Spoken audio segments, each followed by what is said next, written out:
नमस्कार, आप देख रहे हैं डीए न्यूज प्लस का खास कार्यक्रम चर्चा है और चर्चा में बहुत सारी चर्चाएं लेकर हाजिर हूं मैं शकील साजिद। छत्तीसगढ़ से एक बड़ी खबर, जहां विकास के नाम पर हजारों पेड़ों की बलि दी जा रही है। बलि दे दी गई है बोलना चाहिए, लेकिन उनकी भरपाई अब तक अधूरी है। भारतमाला प्रोजेक्ट के तहत पेड़ तो काट दिए गए, लेकिन पौधे लगाने के लिए जमीन ही नहीं मिल रही है। रायपुर विशाखापट्टनम भारतमाला प्रोजेक्ट सड़क विकास के इस बड़े काम में छत्तीसगढ़ के जंगलों से गुजरते हुए हजारों हजार पेड़ों की कटाई की गई।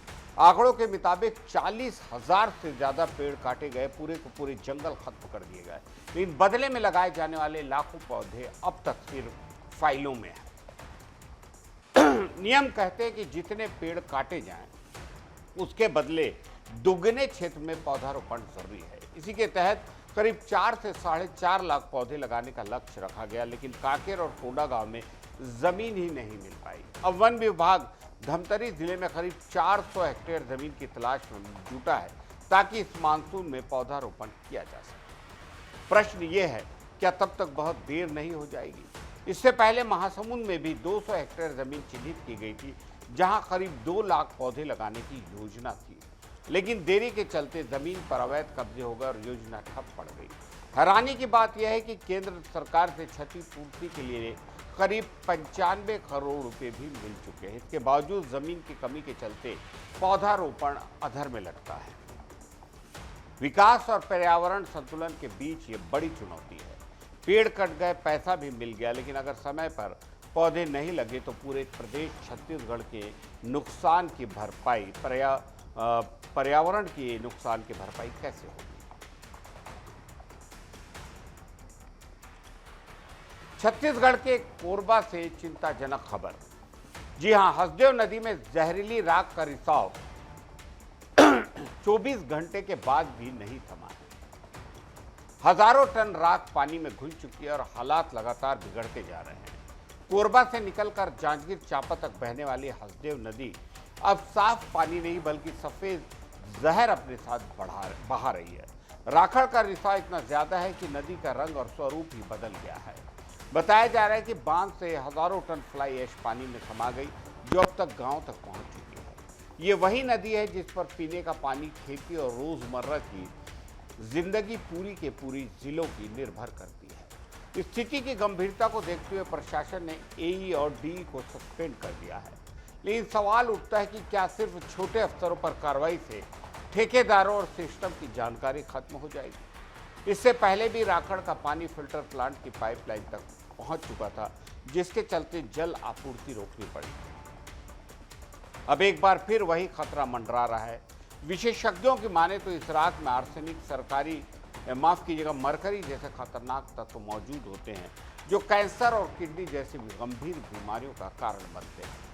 नदी में इनका मिलना इंसानों और फसलों दोनों के लिए बड़ा खतरा है। स्थानीय लोगों में एक डर और गुस्सा दोनों है, क्योंकि ये नदी सिर्फ पानी नहीं, उनकी जीवन दायिनी है, उनकी जिंदगी का आधार है।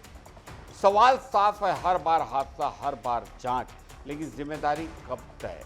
अगर अब भी सख्त कदम नहीं उठाए गए तो आने वाली पीढ़ियां इस जहरीले पानी की कीमत चुकाने को मजबूर होंगी। प्रशासन और सरकार दोनों चुप है, खामोश है, जो संदेह को जन्म दे रहा है। रायपुर राजधानी में पानी का संकट गहरा रहा है। अब हालात ऐसे बढ़ गए हैं कि पानी सप्लाई के लिए फिर से बिजली कटौती करनी पड़ सकती है। सुबह शाम नल खोलने के वक्त 1 घंटे तक बिजली बंद रखने की तैयारी है। भीषण गर्मी के बीच शहर में पानी की किल्लत लगातार बढ़ रही है। स्थिति संभालने के लिए अब प्रशासन, नगर निगम बिजली कटौती का सहारा लेने की तैयारी में है। योजना के मुताबिक सुबह और शाम जब पानी सप्लाई होती है, उस वक्त करीब 1 घंटे के लिए बिजली बंद रखी जा सकती है, ताकि पानी का प्रेशर बेहतर बना रहे। इसके लिए जोन 3 के 4 वार्ड, जोन 9 के सभी 7 वार्ड और जोन 5 के 3 वार्ड चिन्हित किए गए हैं।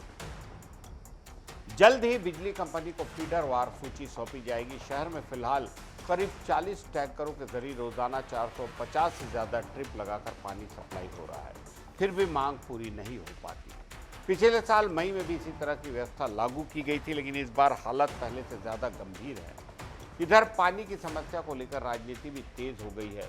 कांग्रेस नेताओं ने नगर निगम दफ्तर में प्रदर्शन कर प्रशासन पर लापरवाही का आरोप लगाया। गर्मी बढ़ रही है, पानी घट रहा है।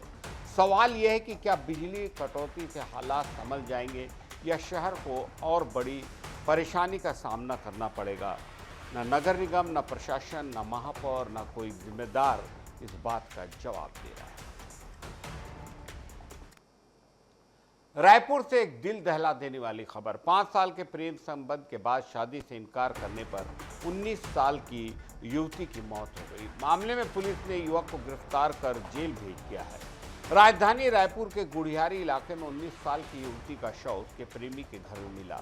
दोनों के बीच पिछले 5 साल से संबंध थे। पुलिस के मुताबिक युवती हाल ही में अपने कपड़े लेकर प्रेमी के घर पहुंची थी, जहां शादी को लेकर दोनों के बीच विवाद हुआ। बताया जा रहा है कि युवक ने शादी से इनकार कर दिया, जिसके बाद हालत बिगड़ गए। अगली सुबह कमरे में युवती मृत अवस्था में मिली। परिजनों और पुलिस को सूचना दी गई, जिसके बाद मौके पर जांच शुरू हुई। प्रारंभिक जांच में सामने आया कि दोनों के बीच देर रात तक विवाद होता रहा। पुलिस ने पंचनामा और पोस्टमार्टम के बाद आगे की कार्रवाई की। मामले में पुलिस ने युवक के खिलाफ प्रताड़ना का केस दर्ज उसे गिरफ्तार कर लिया है। एक बार फिर रिश्तों में तनाव और विवाद की दुखद परिणति सामने आई है। पुलिस मामले की हर पहलू से जांच कर रही है। छत्तीसगढ़ के एथलेटिक्स खिलाड़ियों के लिए एक थोड़ी सी खराब खबर। एथलेटिक्स फेडरेशन ऑफ इंडिया ने छत्तीसगढ़ एथलेटिक्स संघ को सस्पेंड कर दिया है। 7 साल में दूसरी बार हुई इस कार्रवाई से खेल व्यवस्था पर सवाल खड़े हो गए हैं। भारतीय एथलेटिक्स में एक बार फिर सख्ती देखने को मिली है। एथलेटिक्स फेडरेशन ऑफ इंडिया ने गैर अनुपालन के चलते छत्तीसगढ़ एथलेटिक्स संघ को निलंबित किया है। ये पहली बार नहीं है। इससे पहले साल 2019 में भी संघ पर 6 महीने का सस्पेंशन लगाया गया था। बार बार हो रही कार्रवाई से प्रदेश के खेल ढांचे पर गंभीर सवाल उठ रहे हैं। इस फैसले का सबसे बड़ा असर नौजवान खिलाड़ियों पर पड़ेगा।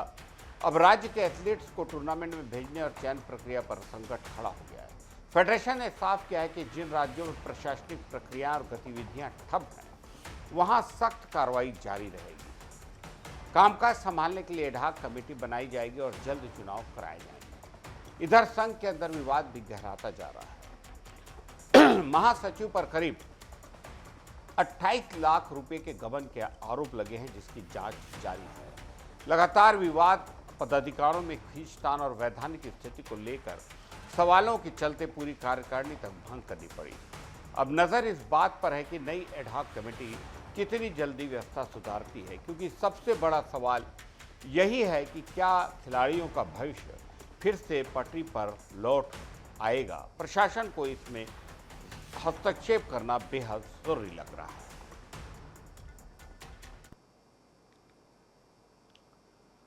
राजधानी रायपुर के एक बार में देर रात जमकर बवाल हुआ।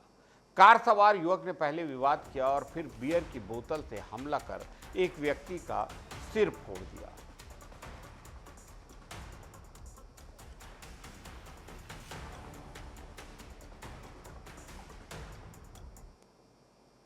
रायपुर के मधुशाला बार में फिर से विवाद हुआ। एक कार सवार युवक ने पहले विवाद किया और फिर बियर की बोतल से हमला कर एक व्यक्ति का सिर फोड़ दिया। आरोपी मौके से फरार है। रायपुर के रायपुरा चौक स्थित मधुशाला बार में देर रात अचानक हंगामा मच गया, जहां एक कार सवार युवक ने बार में घुसकर हमला किया। जानकारी के मुताबिक जामगांव निवासी संदीप अग्रवाल, जो व्यापारी है, अपने दोस्त के साथ बार के बाहर खड़ा था।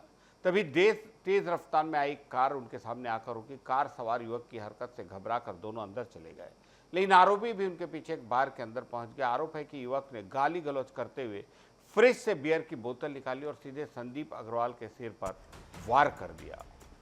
मामले में संदीप अग्रवाल गंभीर रूप से घायल हो गए। मौके पर मौजूद लोगों ने बीच बचाव किया, जिससे मामला आगे नहीं बढ़ा। घटना के बाद आरोपी मौके से फरार हो गया। पुलिस ने मामला दर्ज कर उसकी तलाश शुरू कर दी। राजधानी में बढ़ती ऐसी घटनाएं कानून व्यवस्था पर सवाल खड़े कर रही हैं। अब देखना होगा कि आरोपी कब तक पुलिस की गिरफ्त में आता है। आज के लिए चर्चा में इतना है। इजाजत दीजिए शकील साजिद को। नमस्कार।